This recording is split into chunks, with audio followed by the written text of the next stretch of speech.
May sagot ang Biblia. Nakasulat kumpleto, walang bawas, walang labis, walang kulang. Kaya ang sabi ng mga apostol, matuto kayo sa amin, huwag hihigit sa bagay na nasusulat.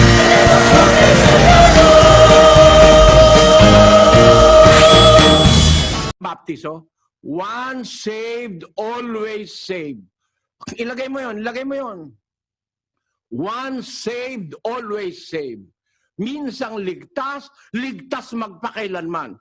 Yan ay hindi a-apply sa inyo. Kasi yan uma-apply sa sumusunod hanggang kamatayan. Nag-umpisa kang mailigtas sa kasalanan. Susunod ka hanggang kamatayan, maliligtas ka. Hindi ligtas na. Pag hindi ka sumunod, hindi ka na maliligtas. Tandaan nyo yan, mga kababayan, na nakikinig ngayon sa akin. Baptist kayo, anumang kayo, huwag kayong paloloko dyan sa mga nagsasabi niya, once saved, always saved. Ito ang aral ng Baptist. Page 52, Article 5, Justification. Ito po, pakibasa mo kapatid na Daniel. We believe that the great gospel blessing which Christ secures to such as believe in Him is justification.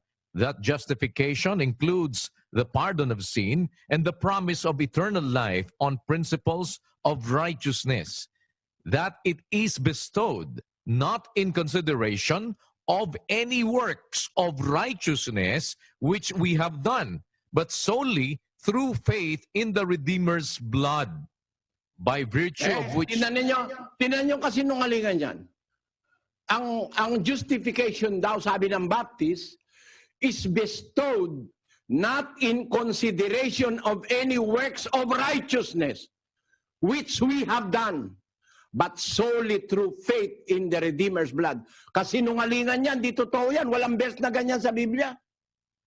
Na ang justification not in consideration of any works of righteousness.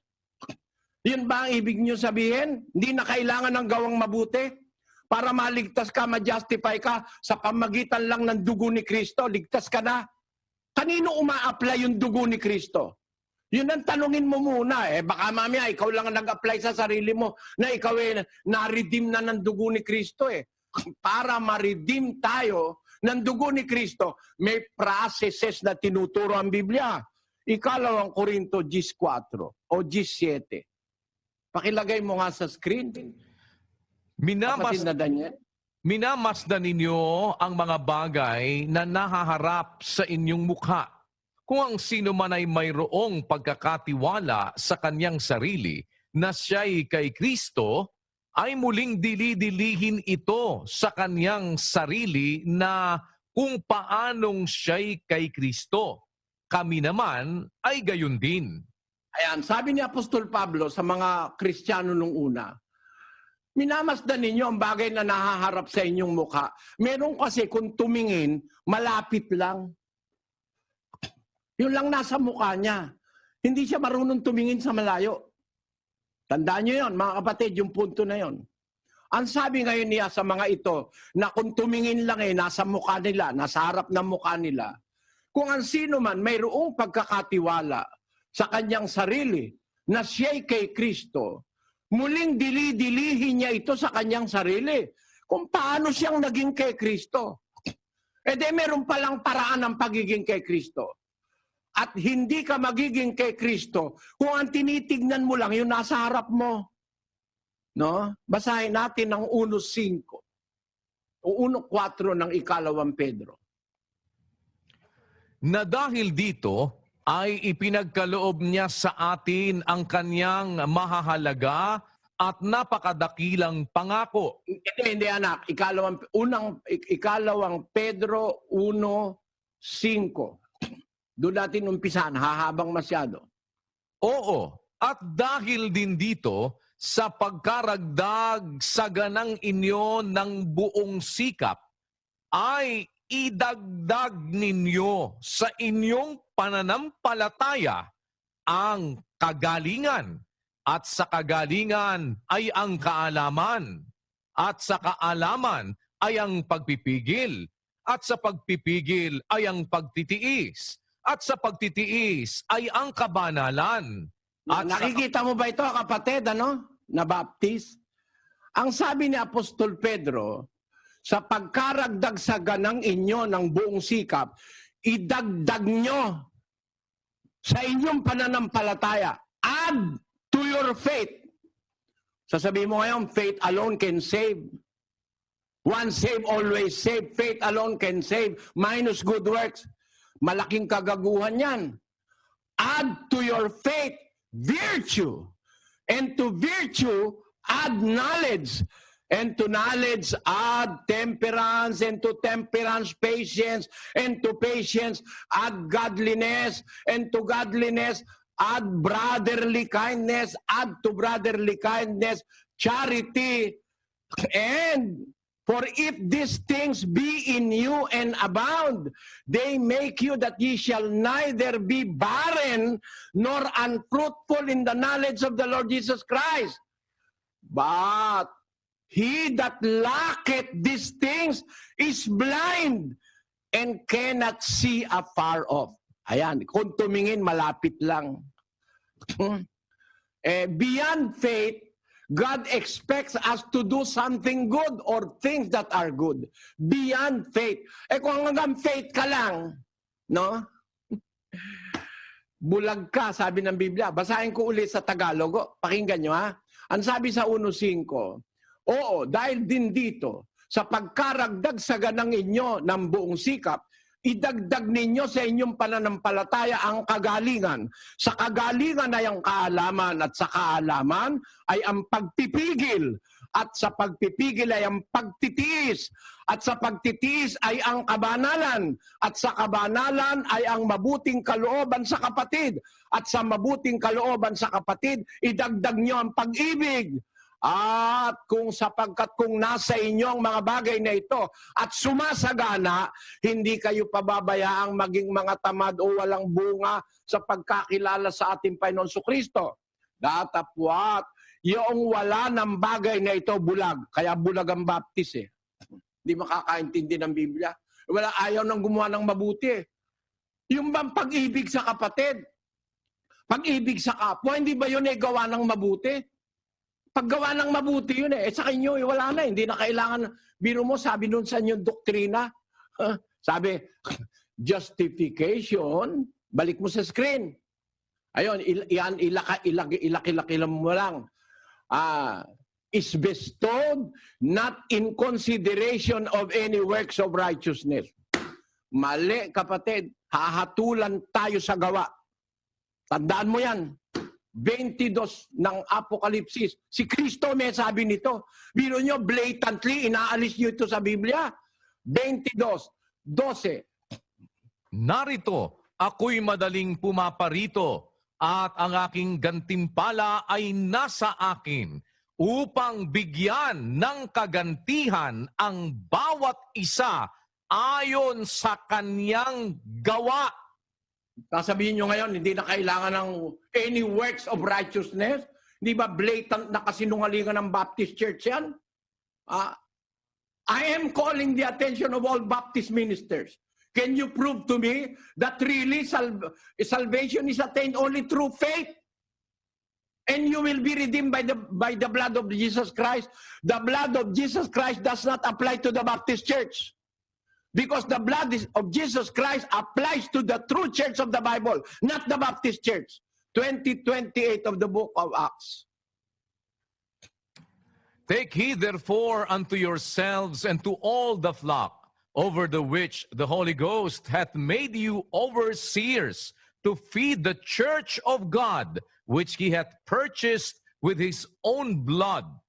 Never in the Bible can you find a verse to feed the Baptist Church which he purchased with his own blood. Katarantaduhan yan. Walang Baptist Church sa Biblia. Yung nakadiskusyon kung yung Baptist doon sa Angeles, sabi ko, ano ka ba? Sabi niya, Baptist. Ito mga miyembro mo, Baptist? Oo raw. Tumagot yung mga miyembro, yes, Baptist kami. Sabi ko, kayo ba mga nagbabautismo ba kayo? Sabi ko sa miyembro, hindi makakibo. Nagbabautismo ba kayo? Pangalan pa lang nyo, mali na eh. Ang kahulugan ng baptist, nagbabautismo. Lahat ba kayo miyembro ng baptist? Nagbabautismo ba kayo? O binautismo ang kayo ng pastor nyo? Kaya nga ang tawag John the Baptist. No? John the Baptizer. Pangalan pa lang mali na Baptist Church. Lahat ba kayo nagbabaptize para tawagin kayong Baptist? Imbis na tawagin kayo na Kristiyano, pinalitan nyo ng Baptist. Yan ang kalikutan ng kagaguhan ng mga pastor na nag-imbento niyang pananampalatayang Baptist Church na yan. Sa tinuturo ng aming nangunguna sa aming church. Yung pong Epeso Kapitulo 2. Basahin po natin. Sapagkat sa biyaya, kayo'y nangaligtas sa pamamagitan ng pananampalataya. At ito'y hindi sa inyong sarili. Ito'y kaloob ng Diyos. Hindi sa pamamagitan ng mga gawa, upang ang sino man ay huwag magmapuri. Ano po ang pag-uusapan natin dyan, kapatid? Kasi po, ang itinuturo sa amin, pagkat nanalig ka kay Kristo Jesus, pwede ka po ligtas ka na po. Kahit na nagkasala ka. Yan po tinatawag nila, once saved, always saved. Alam niyo po, kapatid, wala namang sinasabi dyan na pag sumampalataya ka, ligtas ka na. Kahit magkasala ka ng magkasala, basta't ligtas ka na. At once saved, always saved. Wala namang sinasabi dyan sa Epeso 2:8 hanggang 9. Uulitin natin basahin. Sapagkat sa biyaya, kayo'y nangaligtas sa pamamagitan ng pananampalataya. Ayan. Paano tayo naligtas kung tayo Kristiyano? Sa biyaya. Tanungin nga natin, paano ba nagliligtas yung biyaya? Kapatid, basahin mo sa screen ha. Sundan mong basahin, kapatid. Sa 2:11 ng Tito.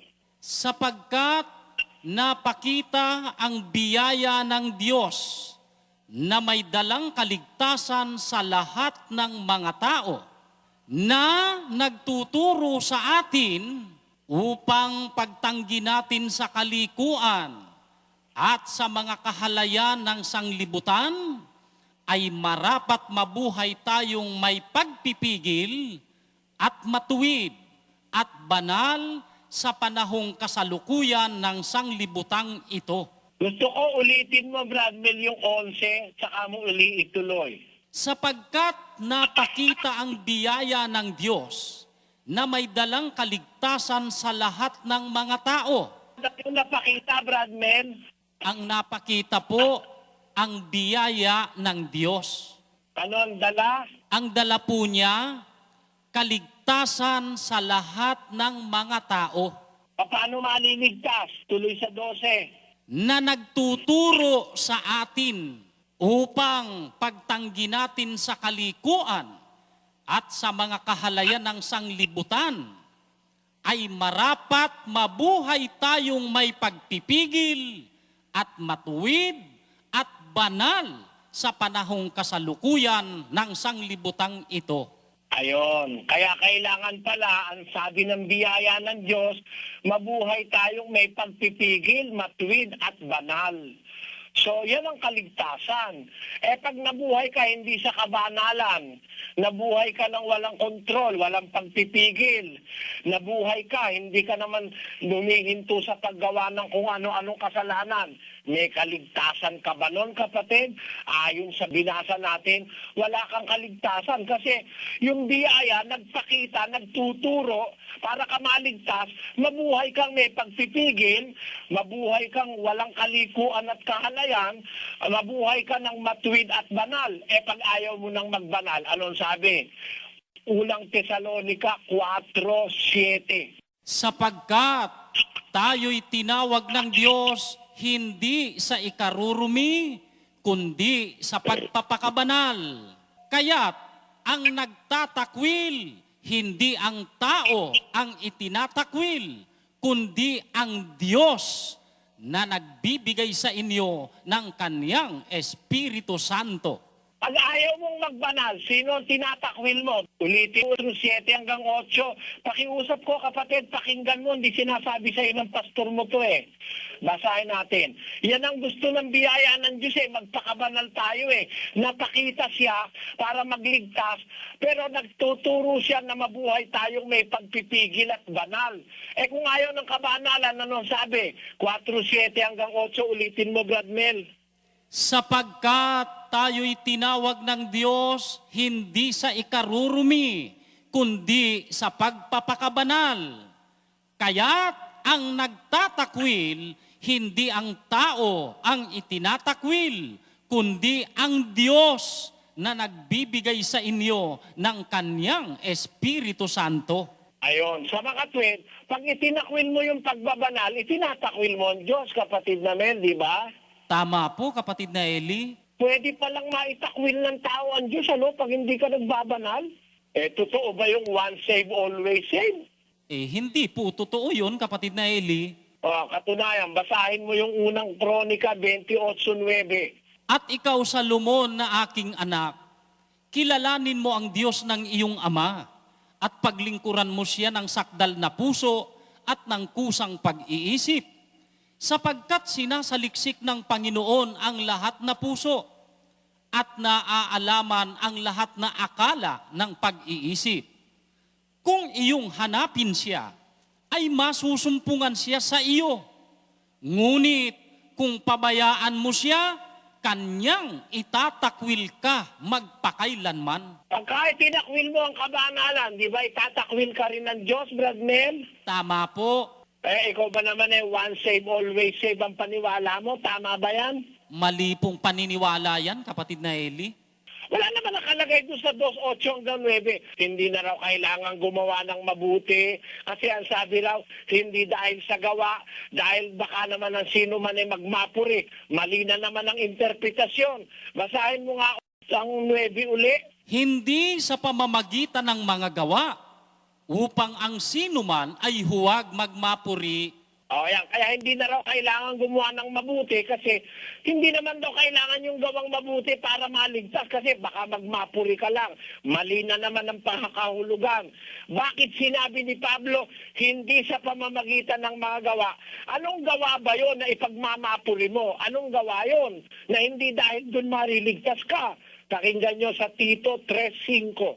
Na hindi dahil sa mga gawa sa katwiran na ginawa nating sarili, kundi ayon sa kanyang kaawaan ay kanyang iniligtas tayo sa pamamagitan ng paghuhugas sa muling kapanganakan at ng pagbabago sa Espiritu Santo. Ulitin mo nga uli yung 3:5, Brad Mel. Na hindi dahil sa mga gawa sa katwiran na ginawa nating sarili. Ayon. Ang hindi mo ikaliligtas na gagawin mo, yung gagawin mong katwiran na sarili mo lang. Pero kung ang gagawin mo, yung katwiran ng Diyos, aba, iba yon. Iba yung katwirang sarili mo, iba yung katwiran ng Diyos. G-stress ng Roma. Sapagkat sa hindi nila pagkaalam ng katwiran ng Diyos at sa pagsusumakit na maitayo ang sariling kanila, ay hindi sila napasakop sa katwiran ng Diyos. Merong mga tao ang ginagawa katwiran nilang sarili. Yun ang hindi mo ikaliligtas. Pero pag ang gagawin mo, katwiran ng Diyos, aba yun nga ang kailangan mong gawin para maligtas ka. Sabi ng Biblia, hanapin muna ninyo ang kanyang kaharian at ang kanyang katwiran. Tapos sasabihin, hindi na raw kailangan gumawa ng katwiran ng Diyos, hindi na kailangan gumawa ng mabuti. Kalokohan yun. Ang katunayan kailangan niyang gawang mabuti, basahin muli yung Efeso 2:8, Brad Mel. Huwag mong tatapusin sa 9, tuloy mo hanggang 10. Sapagkat sa biyaya kayo'y nangaligtas sa pamamagitan ng pananampalataya, at ito'y hindi sa inyong sarili. Ito'y kaloob ng Diyos, hindi sa pamamagitan ng mga gawa, upang ang sinuman ay huwag magmapuri.